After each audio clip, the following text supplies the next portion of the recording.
Often when you see professionals at work, from plumbers and electricians to sword swallowers and pyrotechnics experts, there's that little warning given: don't try this at home.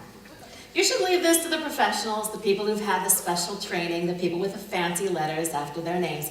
And of course, the implication is always that if you or I were to try this at home, whatever this is, the consequences could be dire. I mean, we're thinking explosions, we're thinking flames, we're thinking death.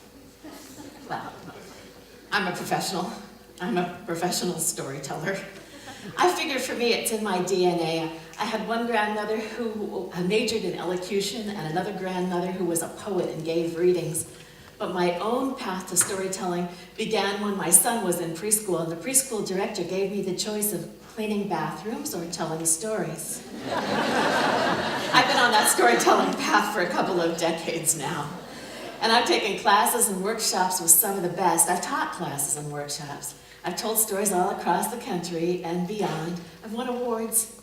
I consider myself a real professional. And as a professional, I'm here to tell you, when it comes to storytelling, do try this at home. You can do it too. Of course, I think you'll want to see and hear some really first-class storytelling, and I think if you look around, you'll find a storytelling festival or a storytelling concert near you. We like to say that the best storytelling has all the drama of theater and all the intimacy of a conversation with a good friend. And then, of course, you can take that storytelling with you. MP3s, CDs, podcasts, YouTube videos. It's not all cute kittens out there, is it? Any way that you access audio, you can access great storytelling. But don't stop there. I hope that you'll want to do this for yourself. Wade into the storytelling waters yourself. I mean, everybody tells stories, right? We know this. Storytelling is the way we make sense of the world. It's what distinguishes us as humans. Simple observation and scientific research tells us that there are a lot of species that vocalize, but as far as can be determined, only humans tell stories. We feel that need to take what we see and what we hear and what we experience and put it into narrative form. There's a classic study from about 50 years ago for some researchers at Smith College, and they took research subjects, and they showed them a simple animation. It was a square and a circle and two triangles moving around the square. And then they asked the people to describe what they saw, and invariably they described in a story. They would say things like, oh, the circle is running around the square, the triangles are catching up. They had characterization, they had motivation, they had plot, they had story.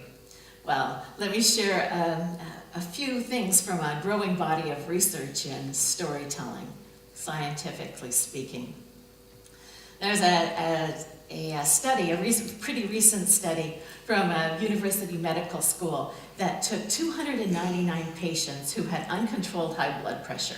And the doctors had tried everything and nothing seemed to work until someone hit upon the idea of bringing in some patients who had controlled their high blood pressure to tell the stories of how they did it. Within 3 months' time, the results were amazing. Another study that was similar in some ways looked at some patients that were on a list for organ transplant. And particularly, they profiled one young man, a gifted artist. He was a good candidate, medically speaking, for a liver transplant. But he was thinking of taking himself off the list because he was beset with fear and anxiety and depression. He just didn't know if he could do it. And then one day he showed up at an appointment with his doctor and everything had changed. And the doctor, in asking him what made the difference, he said, well, he decided that he needed to contact some people who'd undergone that same transplant and hear their stories, what their life was like before, how they prepared for the operation, their recuperation, what their life was like now. He said, you answered all my questions, you doctors. I had the science. I needed the stories. So that's from a patient's point of view, from a doctor's point of view, from Columbia University College of Physicians and Surgeons. They have a program that they call narrative medicine. I like that, don't you? I mean, it's weighty, it's hefty. You could probably get funding for something called narrative medicine, as opposed to, storytelling. But they found that the doctors that had been through their program of narrative medicine, They were much more able to have empathy for their patients, and thus were statistically, much more likely to prescribe a course of treatment that was both efficient and effective. From the field of psychology, of course, there are a lot of studies, and one from Emory University took 65 families that had children from the ages of 14 to 16. You remember those ages, right? And they found that the children who could successfully retell their parents' stories, their family stories, especially stories about how they encountered difficulties and challenges and overcame them, that those teenagers were much less likely to suffer from anxiety and depression, and statistically much less likely to act out in anger in socially unacceptable ways. Well, as you can imagine, turning to the field of education, there are a lot of studies. And from the University of Waterloo, they took some preschoolers, basically 3-year-olds, and they found that the 3-year-olds, these preschoolers who were steeped in stories and storytelling, they tracked their educational progress for 2 years and found out that when they retested them as first graders, it was these students who had been immersed in stories that consistently outperformed their peers, not just in the ways that you would think, in reading and writing, but also in math. Interesting, right? Well, from the workplace, the Institute of Occupational Safety and Health, this is their research institute in Spokane, Washington. They looked at some different workplaces, and specifically they looked at mining, where they found that there would be a new hire in the mining industry, and they would be assigned to a more experienced miner who would kind of mentor them and guide them along.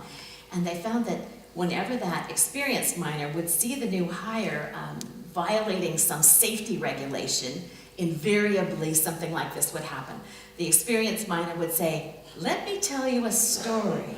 We had a person who did exactly what you're doing." And then they would go on to tell stories about serious injuries, dismemberment, and death. But here's the really interesting thing about that study, is that they went back to these experienced miners and asked them about the stories they were telling, and they found out that a lot of the stories that they told were absolutely factual. They were things that they had personally seen and experienced, and a lot of the stories were, well, considerably embellished, shall we say. But interestingly, they found out that whether the stories were fact or fiction, both kinds of stories were equally beneficial. Well, one more from the field of natural disasters. At the end of 2004, there was an earthquake and a tsunami, 9.0, and the epicenter was near a small island in Indonesia. It was a terrible disaster. At one point, if you can even imagine this, the entire edge of the island lifted up 4 feet. Whoa. So you can imagine that the disaster relief workers were really eager to get in there and assess the situation and begin to do their work. Considering the population of the island, about 75,000 people, and the severity of the disaster, they expected to find hundreds and hundreds of fatalities. And what they found was 7 fatalities. They were astonished, and they tried to figure out the reason for that, and what they found was in 1907, in the time of the current occupants' grandfathers and great-grandfathers and great-great-grandparents, there had been a similar disaster, and the stories of that disaster had been handed down, and told and told and told again. And so at the first sign of the earthquake, the people on the island, they didn't stop to look and see if there was going to be a tsunami, and they didn't wait for the government to come in and give them any kind of advice. They didn't consult any manuals. They remembered the stories that had been told by their parents and grandparents and great-grandparents, and they immediately sought higher ground and saved themselves. Could the right story save your life? Well, maybe. It's happened, hasn't it? So you think about some of the stories that you'll want to tell. You want to tell the stories of your parents and your grandparents and your great-grandparents, your family stories. How did you get to be where you ended up anyway? Was it liberty or money or love or opportunity? Or did your great-grandfather just buy that story about the streets being paved with gold? You'll probably also want to tell your own personal stories. Stories about your childhood, your friends, your family, your school, your first crush, your first car, your first crushed car, your work, your crazy co-workers. If you have children, you'll surely want to share with them what past president of the Utah Medical Association, Dr. Joe Kramer, says is probably the most important story that you can tell your child. And that is the story of how that child came into your family. The eagerness and excitement and anticipation and sheer terror with which you welcomed that child into the family. And along with that, the search for the perfect name, the name that would embody all the hopes and dreams and expectations that you had for that child. I talked to a teacher, an English teacher in an inner city school, and she wanted to give this assignment to her students. But she was a little bit worried about it because she knew her students and she knew some of their background. It was extremely difficult background. Most of their homes were, well, so broken that all the king's horses and all the king's men would have a hard time putting those homes back together again. But they had issues of poverty and malnutrition and illiteracy, abuse of all kinds, addictions of all kinds. So when she put out the assignment, she didn't make it mandatory, she made it optional. And when the due date came, she got a lot of papers, which pleased her, and a lot of her students did not turn in papers, which did not surprise her. And she was particularly not surprised that she didn't get a paper from the girl in her third period class, the one who sat clear in the back of the room in the corner, the girl who, as far as she had observed, had never said a single word the entire semester. This girl always looked sullen and morose and silent and was not at all engaged. And so she wasn't surprised when that girl didn't turn in the assignment. But what was surprising was that a couple of weeks later, that girl lingered after class and came up to the teacher and said, "So you know that name thing? Well, I found out about that. My mom says that the reason she named me this is because in her language, it means beautiful flower." "Wow," said the teacher, "that's amazing. Well, that's what your mom said," but the girl was gone. She was out the door and down the hall. That was clearly just as the most amount of social interaction she could deal with that day. But here's the thing. After that, everything changed. That girl, well, she began interacting with some of the other students. She would meet their gaze. Occasionally, she'd offer an opinion or an idea or a thought in class. Sometimes, she smiled. So that girl who discovered the story about how she'd been named Beautiful Flower, well, she blossomed. The right story at the right time can do that, I think. So consider it well, the stories that you will tell. Recently, I was at an event where a young man had been invited to share his story. And he began with a profanity and said, "I have no idea what I'm going to say." And I felt sad for him because I thought, we're better than that. Our stories should be better than that, too. Oh, go ahead, use the traditional methods and tell the traditional stories. There's nothing sweeter than a sweet story at bedtime or scarier than a scary story around a campfire. But don't be afraid to use some new tools as well. I had a good time putting together a few stories with Google search. Here's one.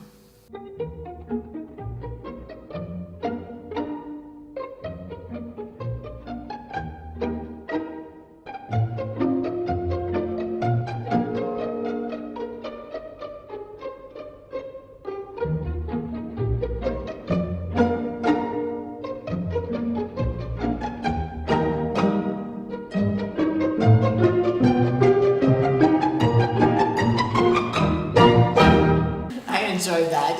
You got it, I'm sure. Well, I think that's really what TED's all about, isn't it? Ideas worth spreading. They might as well say stories worth sharing.